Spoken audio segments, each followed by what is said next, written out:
Hello guys and welcome to Balanced Druid challenge video which I've done recently. I thought I'd make a small guide about just the basics of what you should focus on while doing this challenge. I recommend getting drums. For basically has 3 phases. For phase 2 and 3 I would recommend using drums. The general talents that I went with includes Warrior of a Loon, Feral Affinity, so the Forest Stellar Drift. These are probably mandatory. I didn't read a guide about this, I'm not sure if this is the most optimal, but I basically use Feral Affinity with the chest legendary to increase my movement by a lot. I am much faster because this is a kiting fight. I'm able to kite the guy really well. My speed is, as you can notice in the video, you'll see how fast I'm actually moving. So I think it's not, there is elements of having burst damage during the challenge, but I think the majority of the fight is just basically controlling ads and moving fast is a really good way of doing it. And as you can see, the first part is just kiting the main guy around using Starfall to basically free cast your damaging spells. If he gets close, you can always use Typhoon or you can root him to keep him away from you. If he doesn't get close, he can one-shot you. I actually use the neck and the chest legendaries because I don't really have any other DPS specific legendaries for my balanced druid. But you can see here I actually blow my cooldowns, my 3-minute cooldown, and I'm running Warrior of a Loon, which allows me to cast 3 instant lunar spells. So I try to get the guy down by my second rotation. So I kite him all around the map, but I try to get him down around this time here. The point is you want to get him here, get him close to here, because the next part is going to be spawning ads, and if you are actually beyond the pool area, the ads will spawn there and it'll become much messier to deal with. So in here you can see that this is the second phase where the ads spawn.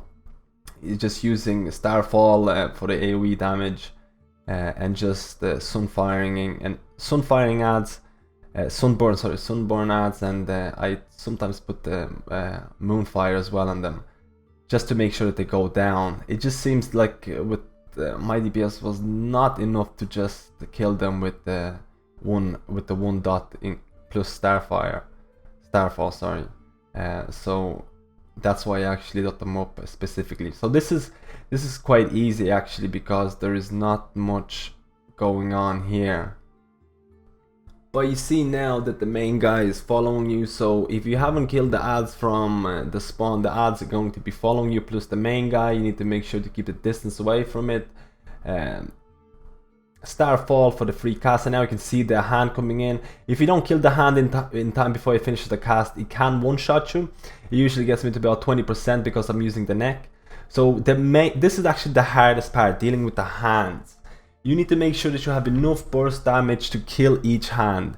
Actually, to kill every second hand, because you can use Solar Beam to interrupt it here. I think I'm going to use Solar Beam. Yeah, I use Solar Beam to interrupt.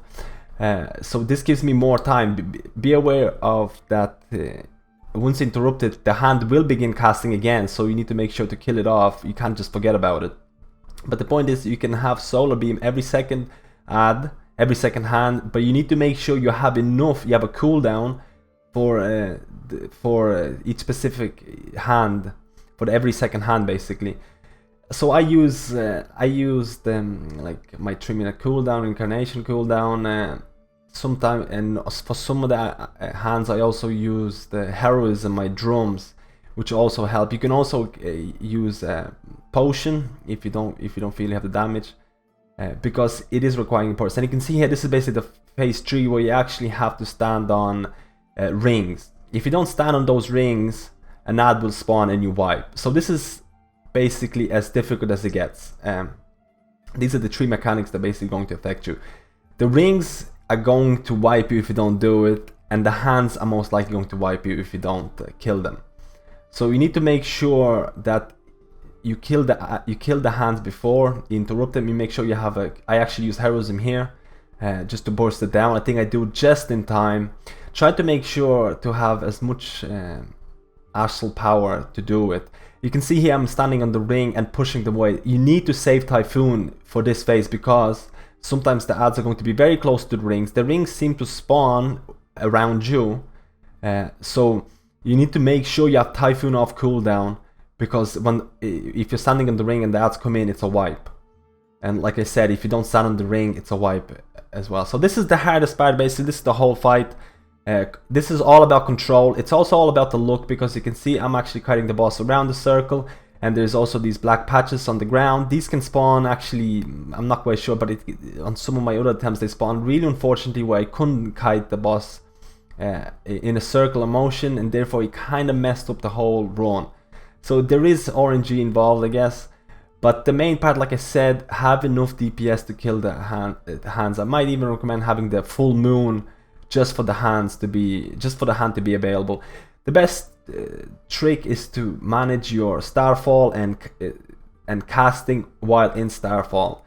This, like, you probably haven't used this a lot. At least I don't play balance that much, and this, if you get used to that, this is going to be an easy challenge. And I guess thank you for watching this video, guys. If you came across better tips or better talents or legendaries and things like that, like I said, I didn't have the most optimal legendaries. I didn't have any DPS legendaries. But thank you for watching the guide, and I'll see you next time.